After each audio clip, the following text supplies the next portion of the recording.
Fala pessoal, tudo bom? Nossa aula de hoje nós iremos falar um pouquinho sobre a sobrealimentação dos motores, tá?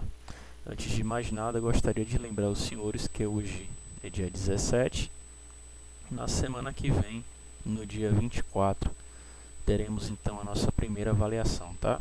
Essa nossa avaliação ela vai acontecer aqui pelo Google Class. Eu peço aos senhores que, por favor, mantenham a frequência das aulas, né? Porque a prova ela vai ser disponibilizada um pouquinho antes das 18 horas e provavelmente vai se expirar na meia-noite. Então vocês terão esse intervalo, né, para responder a prova, tá? Os nossos tópicos, né, da prova serão aqueles que a gente trabalhou até a nossa aula de hoje, tá?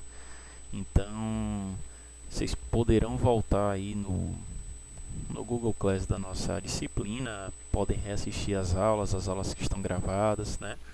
Mas a ideia é que a gente converse não, né? A ideia é que vocês tenham uma prova a respeito das diferenças do motor de combustão interna ciclo Otto por ciclo diesel, diferenças de 2 tempos para 4 tempos. A gente já tratou bem, né, sobre 3 sistemas: sistema de admissão, sistema de alimentação, sistema de escapamento e a sobrealimentação, que essas serão 2 aulas, não dá para a gente fazer tudo num dia só. Então, todos esses conteúdos provavelmente estarão na prova, tá? Eu particularmente sou um professor que gosto muito de falar a respeito de gráficos, pedir a opinião de vocês, né, no que diz respeito a um determinado tipo de sistema. Eu não fico muito naquela coisa de detalhe, né? O que é que um coletor de admissão com pleno maior vai influenciar sobre um coletor com pleno menor? Isso não é o objetivo, tá certo? É um assunto um pouco mais generalista, né? De forma que você compreenda algumas tecnologias existentes nos motores, né? Uma tecnologia ou outra que eu julgar, né, ser bastante importante, aí sim eu posso até pedir um pouco mais de explicação. Mas assim, o que eu quero dizer em resumo é que a prova ela é bem tranquila, tá? Não precisa se preocupar, basta dar uma olhada, né, nas nossas aulas, que vocês com certeza, né, farão uma boa avaliação, tá certo? Então, por favor, não esqueçam, semana que vem avisem aí aos colegas aí, tá? Para que ninguém venha perder esse dia de aula. Bom, a gente hoje vai falar um pouquinho sobre alimentação, né? De uma forma geral, quanto mais oxigênio e mais combustível a gente coloca para dentro de um motor, maior potência ele vai desenvolver. Por si só, você já poderia perguntar e falar o seguinte ponto: Pedro, então por que a gente não coloca a máxima quantidade possível, né, de combustível e de oxigênio? A gente tem que lembrar que a gente, né, quando fala na combustão interna, a gente está falando de um ambiente enclausurado, né? É um ambiente onde a gente tem um volume já predefinido e então a gente tem uma limitação no espaço ao qual a gente consegue, né, inserir essas moléculas, né? Então não necessariamente a gente consegue colocar infinitamente gasolina, né, ou álcool ou qualquer outro combustível e oxigênio, né? Então, primeira coisa é que a gente tem uma limitação de espaço. E a segunda, né, um outro fator importante, é algo chamado de delay de ignição, tá? O delay de ignição é o tempo em que, vou falar agora do motor ciclo Otto, tá? Em que a mistura recebeu a centelha, ela começa a entrar em combustão, só que ela ainda não entra. Então existe um delay entre o momento em que a mistura começa a entrar em ignição e o momento em que ela realmente está em ignição, está gerando aquela energia toda de explosão, né? Esse momento é chamado de delay de ignição ou atraso de ignição, né? Isso também influencia aí, no funcionamento do motor. De qualquer forma, existem técnicas, né, que são muito conhecidas e que são utilizadas, né, para que a gente consiga ter uma sobrealimentação, ou seja, mesmo com essas limitações técnicas, né, que nós temos no equipamento, né, a gente consegue utilizar outras tecnologias para poder proporcionar um maior torque e uma maior potência, tá? Preparei um vídeo aqui, creio que é um videozinho de 3 minutos, creio que a maioria de vocês irão gostar. Se duvidar, já até assistiram, tá? É esse vídeo que vai introduzir nossa aula de hoje, tá bom? Vamos pro vídeo.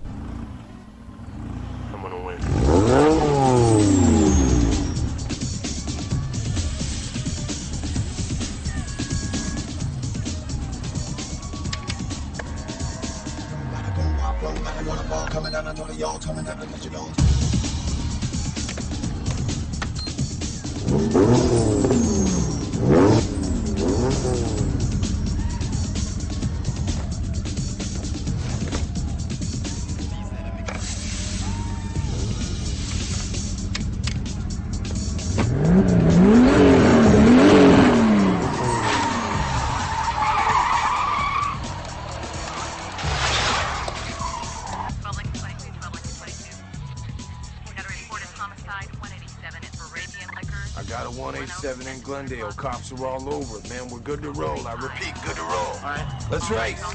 Right.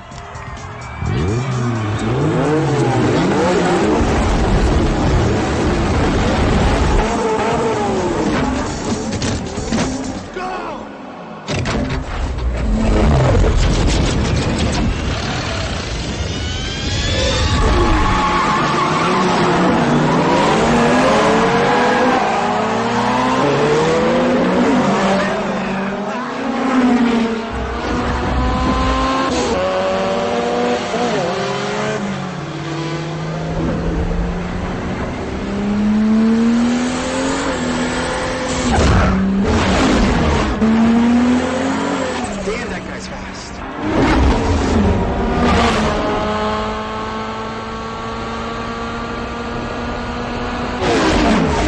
Let's go! Menage!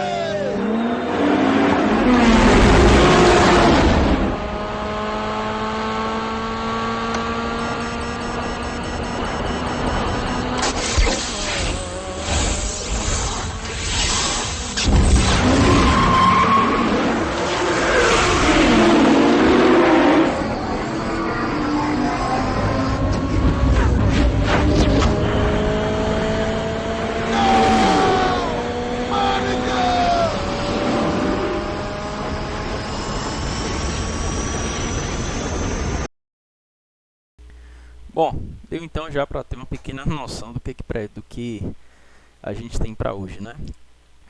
Quando a gente fala de sobrealimentação, é muito comum a gente lembrar já do primeiro e mais famoso componente aí, né, que roda as cabeças pensantes da automotiva, que é o famoso NOS, né, ou nitro, na verdade, até para aqueles que já também jogaram quando pequeno algum jogo de Need for Speed, né?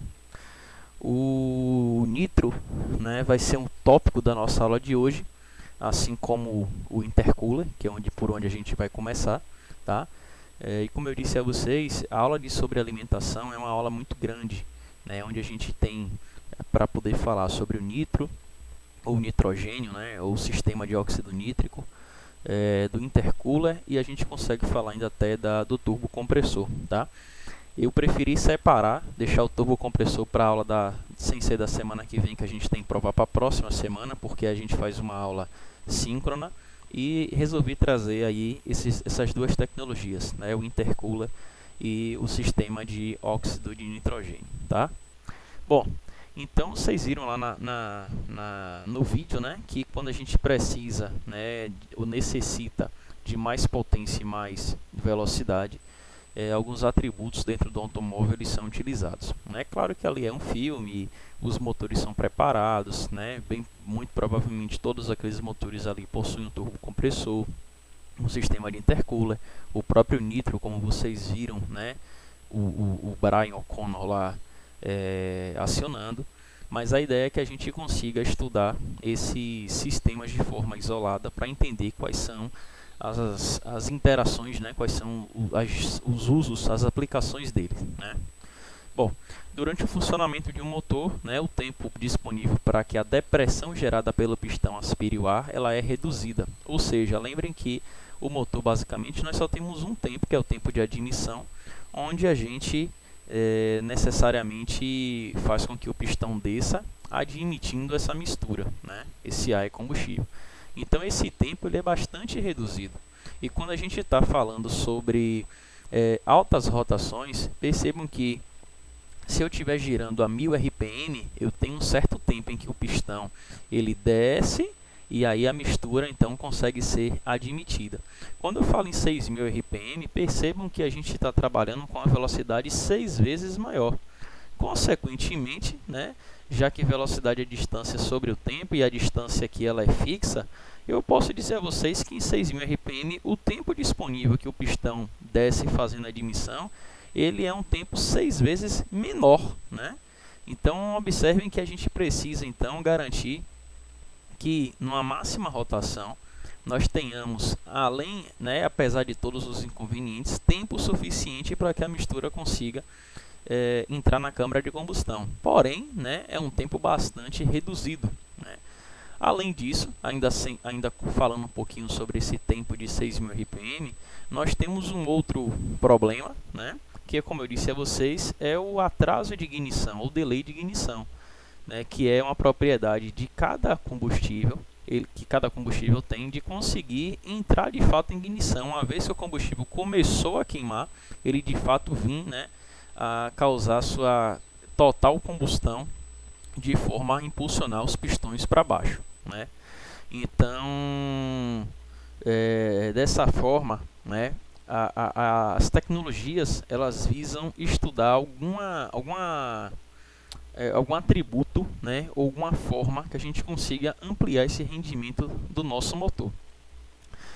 Bom, para ampliar o rendimento, para elevar o rendimento, né, alguns dispositivos eles conseguem proporcionar uma maior quantidade de ar para ser admitida. E basicamente, né, quando a gente fala sobre sobrealimentação, né, tanto o nitro quanto o intercooler, né, o intercooler aí, nesse caso eu estou citando ele de forma isolada, quanto o turbocompressor, eles possuem a mesma finalidade. É a gente conseguir colocar mais massa de ar para dentro do cilindro, de forma que essa maior quantidade de ar consiga proporcionar uma melhor combustão, né? Uma vez que com mais massa de ar, mais moléculas de ar poderão entrar em contato com as moléculas do combustível, fazendo com que a gente consiga reduzir regiões chamadas de zonas ricas de combustível. Ou seja, a gente está falando agora de forma microscopicamente. Existem regiões chamadas de regiões ricas, em que, por conta dessa velocidade em que o motor está trabalhando, a mistura, que é o ar mais o combustível, ela não consegue ser 100% misturada, né? Desculpa a redundância aí. Nesse caso a gente fica com algumas situações em que nós temos excessos de moléculas de combustível que não conseguiram entrar em contato com o oxigênio que foi admitido. Então, quando você coloca mais ar para dentro do seu motor, você garante uma melhor homogeneidade, vixe, a palavra essa eu nem sei, mas você garante uma melhor mistura entre a quantidade total que você teria de combustível a ser queimada com a quantidade total agora que você tem de gás oxigênio para ser misturado, tá? Então, a grande maioria, né, dos sistemas, a ideia deles, né, é de utilizar o aumento, né, ou a ampliação da oferta de oxigênio para o nosso motor, tá? Bom, então, como diz o texto, para elevar o rendimento, dispositivos são instalados para proporcionar que uma quantidade de ar maior, né, seja admitida. Consequentemente, uma quantidade maior de combustível poderá encontrar o ar e entrar em combustão. O primeiro sistema que a gente vai falar hoje é o intercooler, tá certo? É mais comum, observem o que eu vou falar agora, é mais comum nós visualizarmos um intercooler junto a um turbocompressor. É quase que uma receita de bolo, tá? Você colocar um turbocompressor e aí, consequentemente, você precisar de utilizar um intercooler. A gente ainda vai ver ainda o porquê isso acontece. Porém, a nossa aula de turbocompressor e a nossa aula de supercharger, né, que é um turbocompressor elétrico, digamos assim, ela não vai ser na aula de hoje, tá? Ela vai ser de hoje a 15, já que a prova é semana que vem. Hoje a gente vai entender como se você tivesse um automóvel e tivesse apenas, né, colocado um intercooler. Bom, ao ser comprimido, né, quando acontece a compressão, né, do ar por parte do compressor, né, o ar torna-se mais quente, consequentemente ele se torna menos denso. Pedro, isso só acontece com turbocompressor? Não, isso acontece mais com turbocompressor, porque quando ele é comprimido, termina que a sua temperatura aumenta. Porém, todo ar que é admitido pelo motor, ele tem a sua temperatura elevada, tá certo? É tanto que o sensor de temperatura que mede a temperatura dos gases de admissão, num dia normal, vou considerar Salvador a 30 graus, só um instante, desculpe, viu, pessoal? Vou considerar Salvador a 30 graus. Esse sensor de temperatura, ele marca a temperatura mais ou menos na casa dos 50 a 52 graus facilmente. Então a temperatura que o ar é admitido é uma temperatura maior do que a temperatura do ambiente, tá? Alguns fatores são propensos a acontecer isso. A própria dissipação do calor nas proximidades do motor é uma delas, né? O outro ponto é a passagem que o ar tem através do filtro e dos próprios dutos. Isso proporciona então um aumento na sua temperatura. Dessa forma, quanto mais quente o ar fica, menos denso ele fica. Lembrem aí o que é densidade, né? Densidade, todo mundo ali junto, aglomerado, né? Então a densidade alta é quando você tem várias moléculas juntas naquele mesmo ponto. Uma densidade baixa, por sua vez, é quando você tem poucas moléculas, tá? Daqui a pouco a gente vai ver uma imagenzinha que vai facilitar isso daí. Então, dessa forma, quando a gente eleva a temperatura de admissão, do ar de admissão, a gente tem uma desvantagem, que é a perda da densidade, né? A densidade termina diminuindo. Por quê? Porque as moléculas, com o aumento da temperatura, elas começam a dissipar mais, elas começam a não é se locomover, né? Tinha uma outra palavra, mas as moléculas começam a ficar mais instáveis, elas não ficam mais inertes, né? E isso se torna um certo problema, né, para o nosso motor. A gente não pode admitir um ar com altas temperaturas, porque isso vai se transformar aí em problemas, né, de detonação do nosso combustível. Então, para eliminar um problema como esse, né, se instala um dispositivo para que a gente consiga, uma vez que o ar ele está passando pelo duto, ele já passou pela entrada, ele já passou pelo filtro, uma vez que ele está ali naquele duto, indo em direção ao corpo de borboleta, se instala então um intercooler, tá? Bom, disse a vocês que o ar muito quente traz problemas, né? Como vocês podem ver aí na tela, a gente tem um problema característico chamado de detonação, né? O pistão ele começa a esfarelar. Isso acontece porque quando o pistão ele faz a sua admissão, que ele admite o ar e ele começa a comprimir, nessa compressão presta atenção agora, pode acontecer duas situações. A primeira, o combustível que está sofrendo a compressão, ele é um combustível de má qualidade e ele não consegue suportar o aumento da pressão interna, ou seja, o aumento que o pistão está exercendo sobre aquela mistura. Então, sem a necessidade de uma ignição, sem a necessidade de uma centelha, o que é que vai acontecer? A mistura vai explodir, a mistura vai detonar. Só que ao contrário do que vocês estão pensando, não é uma detonação boa, porque a gente não tem uma frente de chama uniforme. A gente tem várias explosões acontecendo ao longo do nosso cilindro e em pouco tempo depois a gente tem a presença da centelha, que vai também fazer com que uma outra parte da mistura seja queimada. Isso vai fazer ondas de choque, né, do choque das diferentes combustões que aconteceram dentro, né, daquele cilindro. E aí o que vai provocar é uma vibração excessiva do nosso motor, tá? Então esses desgastes que vocês estão vendo com o pistão esfarelado é de tanto o pistão se desgastar, se batendo dentro do cilindro, e além disso de ele ficar recebendo essas detonações que terminam acontecendo. Pedro, você me falou que poderiam acontecer duas coisas para causar detonação. A primeira você disse que é o combustível adulterado. E qual é a segunda? Bom, a segunda, por sua vez, ela nada mais é do que a própria admissão com um ar muito quente. Percebam que se o ar está muito quente, se ele já entra para o cilindro muito quente, quando o pistão vai comprimir esse ar muito quente, ele vai aumentar ainda mais a sua temperatura.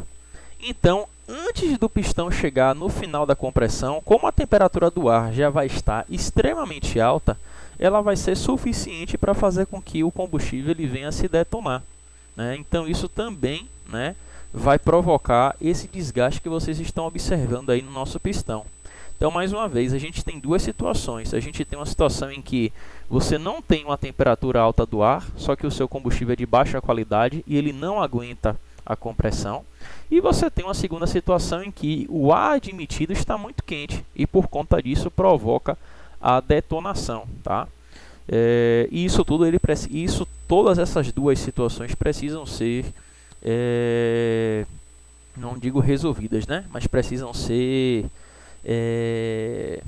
fugiu uma palavra agora. Elas não podem acontecer, né, no funcionamento natural do nosso motor. Então, algumas técnicas precisam ser empregadas para poder reduzir essa detonação, tá? Então, vejam aqui uma situação em que o ar sai de um turbo, uma situação hipotética, tá? De um turbo compressor a 120 graus, ele segue para ser admitido pelo cilindro, perdendo pouco calor nesse caminho, e ele será novamente comprimido, sendo que nessas condições ele pode facilmente, durante a compressão, lembre que nesse momento o ar já está misturado com combustível, ultrapassar 450 graus. Né? Como a gasolina que está misturada lá no ar, ela tem uma temperatura de alta ignição em 250, perceba que se aquela mistura chegar em 450, sem a necessidade da centelha, a gasolina vai entrar em combustão, não é isso? Então a tendência de uma detonação vai ser muito maior, tá? Daqui a pouco a gente vai comentar sobre isso daqui, mas uma forma de você reduzir a detonação é você fazer um avanço de ignição. Mas vocês vão perceber que mesmo fazendo avanço de ignição, né, isso não resulta para a gente num benefício 100%, tá?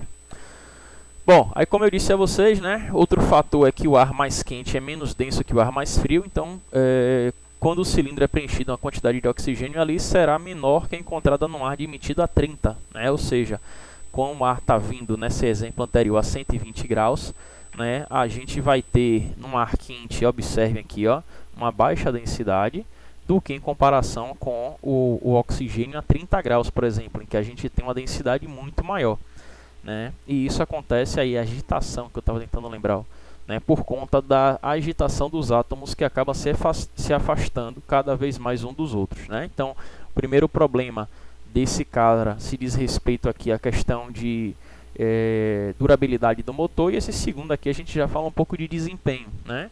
Quando o ar cada vez mais quente, a gente tem um ar menos denso. Aqui só para a gente poder fazer uma comparação, vamos supor que a gente está com dois ambientes. A gente está lá na Serra Gaúcha a 5 graus e a gente está em Salvador aqui a 35. Ó. Vejam que aqui na Serra Gaúcha, aqui não, né, que eu estou em Salvador. Na Serra Gaúcha a 5 graus a gente tem uma densidade do ar de 1,26 kg por metro cúbico. Enquanto que aqui na cidade de Salvador a 35 a gente tem 1,14, né? Então, quanto maior a temperatura, menor termina sendo a densidade do ar. Aqui é só uma imagem para a gente verificar com o comportamento da densidade do ar num helicóptero, tá? Ele pega um ponto aqui qualquer do ar para mostrar na atmosfera como é que se concentra, e aqui exatamente a parte de baixo das asas, das hélices, né? A parte de baixo ela gera uma descompressão muito rápida do ar, e essa descompressão ela provoca nessa parte de baixo aqui da hélice uma redução da temperatura, tá? E aí exatamente nesse ponto ele consegue medir e verificar como é que está aí a densidade.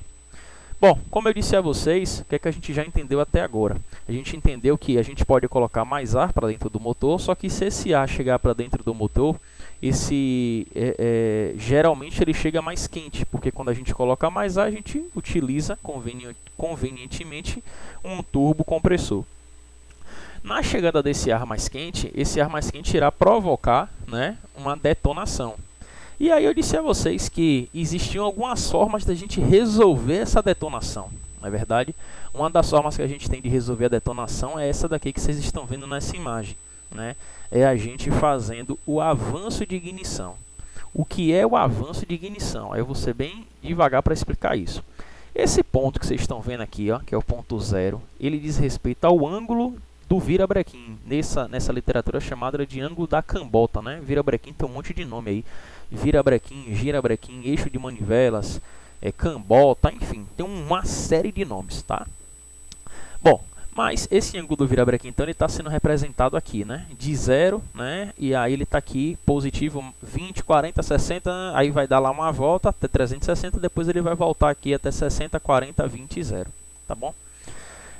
E isso representa para a gente também como é o comportamento da pressão dentro do cilindro. Então, quando o virabrequim ele vai chegando, né, a 0 graus, ou a gente pode também entender dessa forma, se a gente não quiser analisar em ângulo, se a gente quiser analisar na parte do pistão, tem uma hora que o pistão ele sobe por completo, né, e depois o pistão ele desce. Então, quando ele sobe por completo é quando ele teve a máxima compressão da mistura e depois ele começa a descer e você tem de novo o alívio dessa pressão, né? Então, o pistão ele vai, sobe e depois ele começa a descer, tá bom? Eu disse a vocês que a gente tem 4 tempos no motor: admissão, compressão, combustão e escape. E disse a vocês, ao final da compressão, a gente tem a centelha acontecendo. Bom, o motor não necessariamente espera você chegar até o final, até o 0 da compressão, para você poder lançar a centelha. Porque observe, se eu lançasse centelha nesse ponto aqui que eu estou com o mouse, deixa eu ver se eu coloco aqui. Opa, não consigo, ó. Não consigo colocar aquele laserzinho não, mas está aqui, ó. Eu estou vendo aqui a tela gravada, dá para ver. Se eu lançasse a centelha nesse ponto, eu teria um baixíssimo aproveitamento, né, da nossa mistura, porque a tendência quando você lança uma centelha é de você elevar essa curva aqui para cima, de forma que você consiga ter uma maior pressão gerada dentro do seu motor e essa pressão venha a ser convertida em trabalho. Então, para que o motor tenha o seu funcionamento facilitado e tenha o seu rendimento aumentado, a centelha ela vai sendo lançada ainda ao final da compressão, né, para que na hora que o pistão chegar no tempo de combustão, que é o tempo em que a pressão está diminuindo, porque o pistão está descendo, a gente consiga ter esse máximo aproveitamento. E aí observem, eu posso escolher o momento de lançar minha centelha, né? E aqui na tela está representado para a gente 4 momentos. Eu posso lançar a centelha com 15 graus, né? Ou seja, faltando 15 graus aqui para 0, faltando 20, faltando 25 e faltando 30. Tá? Então, cada um desses ângulos aqui é o que a gente chama de ângulo do avanço de ignição. Tá? O APMS, ângulo de avanço de ignição. Porque aí esse APMS seria antes do ponto morto superior, tá? É uma forma que a gente tem de sinalizar esse avanço de ignição para a gente não ficar dizendo que é menos 15, menos 20, menos 25. A gente trabalha ele com todo mundo sendo positivo, mas como tem esse APMS, faz menção aí que você está andando para trás, tá?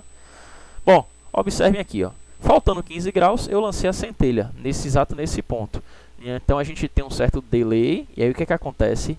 A mistura lá entrou em combustão, ó, a gente gerou o máximo de pressão possível, ó, essa pressão aqui, ó, quase 55 bar, e depois a gente tem a pressão caindo, né? O que é que vai acontecer? Lembrem dos 4 tempos. Qual é o único tempo que gera pressão positiva? É o tempo de combustão. Consequentemente, apenas nessa hora nós teremos força para as minhas rodas. Eu não estou gastando energia para poder funcionar o motor. Então, quanto maior a pressão gerada, teoricamente, melhor será o nosso aproveitamento.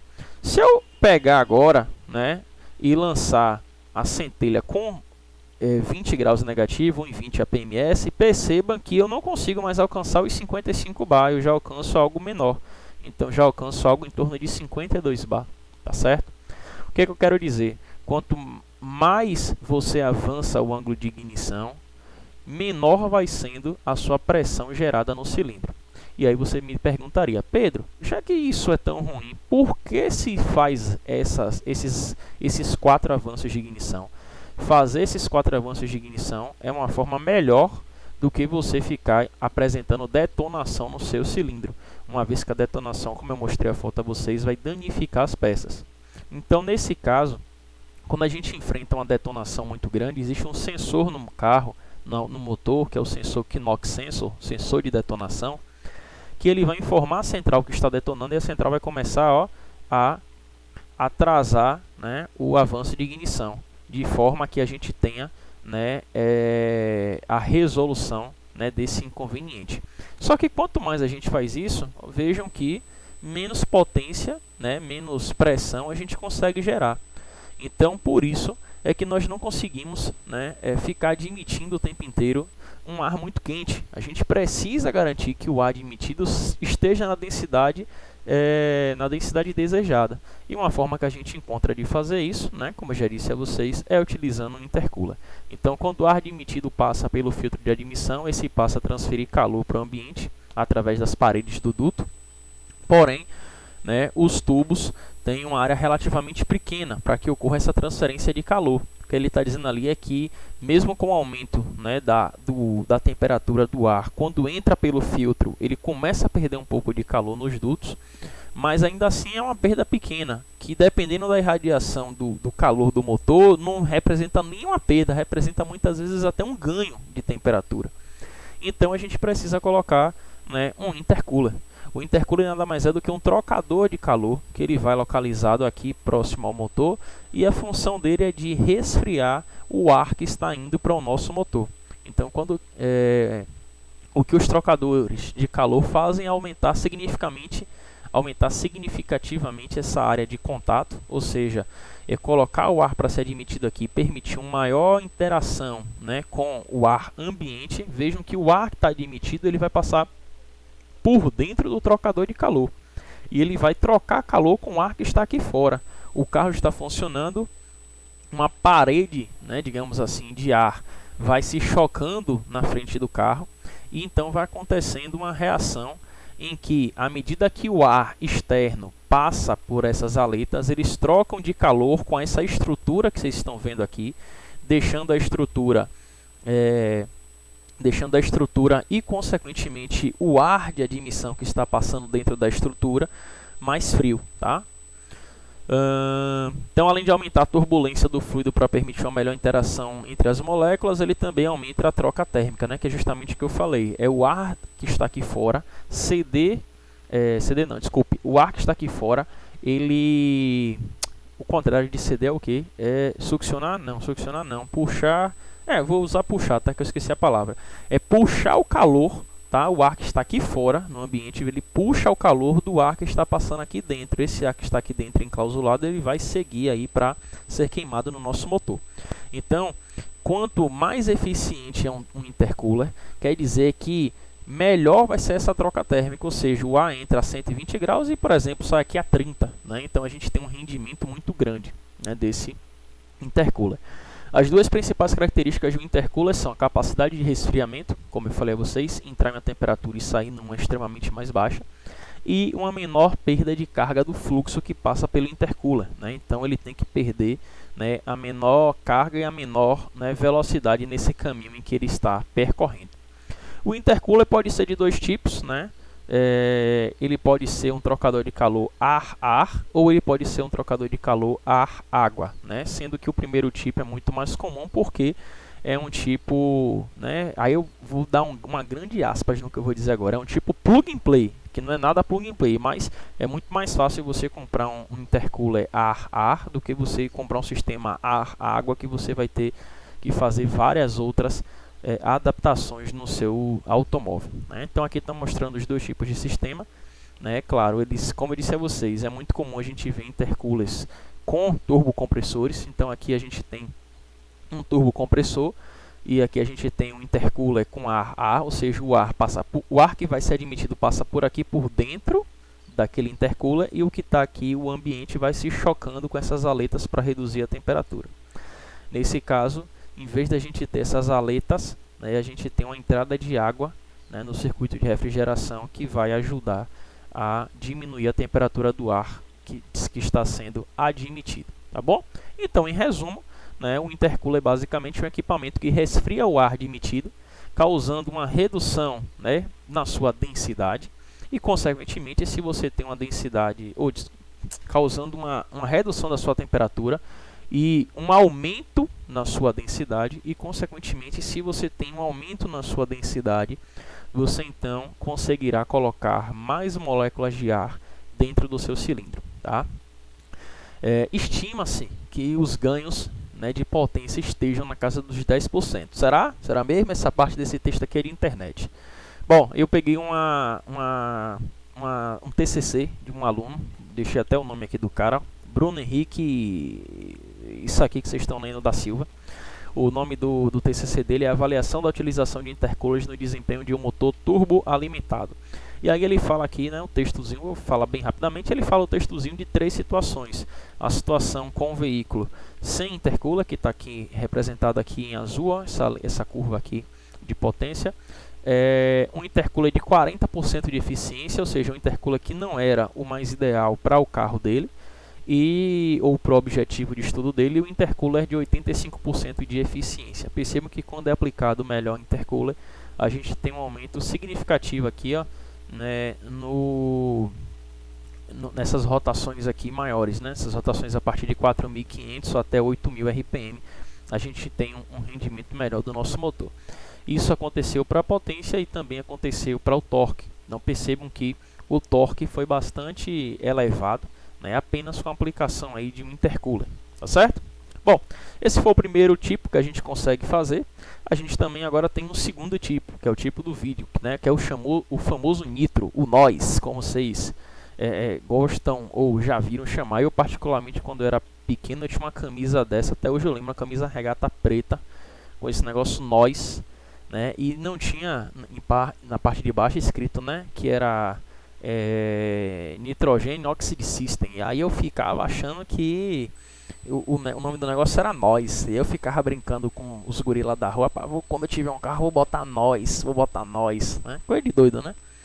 Mas enfim, o tempo passou e aí depois de um tempo a gente já descobre o que é na verdade esse famoso NOS, né? NOS ou Noise nada mais é do que uma marca que ficou bastante famosa por conta aí do Velozes e Furiosos, né? Mas ela é uma marca que utiliza, né, dentro dessa garrafa o óxido de nitroso, o óxido de nitrogênio, para poder fazer um resfriamento, né, da mistura que está sendo admitida. Então o chamado nitro, né, consiste em se injetar óxido nitroso e combustível adicional nos cilindros. O óxido nitroso em contato com as altas temperaturas do coletor de admissão, ou seja, em contato com aquele ar quente que está entrando, ele divide seus componentes básicos, né, a sua composição, que é N2O, e libera oxigênio, né, o que permite a queima do combustível extra, e nitrogênio, que reage formando o gás de nitrogênio, né? Então essa reação aí, ela consome energia e resfria a mistura, mas a maior contribuição nesse resfriamento vem da descompressão repentina do óxido nitroso, que estava alojado no recipiente. Então quando o óxido nitroso está aqui a uma pressão de 2 a 3 bar e ele é inserido lá a 1 bar mais ou menos lá no nosso coletor de admissão, essa descompressão repentina é que termina causando aí um resfriamento, né, daquela massa de ar. Além desse resfriamento, pela própria composição molecular do N2O, a gente começa a ter um maior teor de oxigênio sendo disponibilizado para fazer parte da nossa combustão, né? Então isso é que faz com que esses dois fatores é que fazem com que a gente consiga ter um aumento repentino da nossa potência. O resfriamento é importante, né, pois ele aumenta a densidade da mistura, o que permite maior volume de admissão e, consequentemente, um aumento na potência, né? As vantagens desse dispositivo são baixo risco de detonação, tá certo? A outra coisa importante é que esse kit ele não explode. O kit de nitrogênio, apesar do que muita gente acha, ele não é igual um gás de cozinha, ele não vai explodir, né? E além disso, a gente consegue ter excelentes resultados. Então vejam aqui, ó, uma preparação que aconteceu aqui, um Vectra 2.2 8 válvulas, 230 km com turbo ou com nitro, tá? É um ou outro. Então em azul a gente tem a curva aqui, né, de potência do carro normalmente, então a gente percebe que o pico aproximadamente está aqui em 5.000 RPM a 125 cavalos. Em verde o cara colocou apenas o nitro, a gente chegou aqui, ó, a 100 e vamos dizer que isso aqui seja 190 cavalos, e em vermelho a gente conseguiu alcançar cerca de 210 cavalos apenas com turbo, tá? Então vejam que o nitro ele consegue ser uma excelente tecnologia para a gente conseguir melhorar aí o desempenho do nosso automóvel. Bom, algumas desvantagens, né, todo sistema precisa ter. E a desvantagem do nitro são duas. A primeira desvantagem é a autonomia. Uma garrafa de nitro ela não consegue, né, durar aí um tempo muito grande. Então ela dura 2 ou até 3 puxadas de arrancada. É necessário que você depois, claro, isso vai depender do tamanho do cilindro, tá? Mas é necessário que depois de um tempo você precise recarregar. Então o nitro mostra que você tem uma autonomia pequena, né, da quantidade de nitro que você pode guardar no seu automóvel. E aí é necessário ficar fazendo recargas, né? Isso é um ponto bastante negativo. E um outro ponto bastante negativo é que se o motor ele não for preparado, né, ele não vai conseguir lidar com aquele aumento repentino, né, de rotações e toda a pressão gerada. Então isso pode trazer prejuízos como o empenamento aqui, ó, né, desse pistão. Então percebam que a biela aqui empenou e aí essa biela aqui não serve mais para nada. É necessário fazer a substituição. O sistema de injeção de óxido nitroso, também chamado de injeção de nitro, é restrito atualmente a veículos de competição, né? Então são veículos que são preparados para isso. A gente pode citar, né, a Stock Car como atualmente a maior competição brasileira, né, 100% brasileira de automobilismo, e elas utilizam nitro, né? Mas a gente não encontra veículos saindo de fábricas com nitro, né? Isso não é comum, até porque ele aumenta muito o custo. Uma garrafa de nitro hoje ela custa em torno de R$ 4.000. Eu contar um caso aqui para vocês antes da gente encerrar a aula. Eu participei, né, da customização de um Ford Ka que a gente teve aqui no Senai Cimatec há uns anos. E a gente foi competir em Brasília e tudo mais, e um dos requisitos era a gente aumentar a potência do carro em acho que 10%. Aí a gente resolveu comprar um nitro, né? E aí essa garrafa na época custou 3.600 mais o frete. Aí a gente comprou. Aí eu tô vendo um colega meu, rapaz, será que isso veio cheio? Aí eu virei para ele e falei, você é doido, pô? Claro que veio. Como é que pode uma garrafa dessa? Só tem a garrafa, 3.000 e poucos conto. Claro que veio cheio.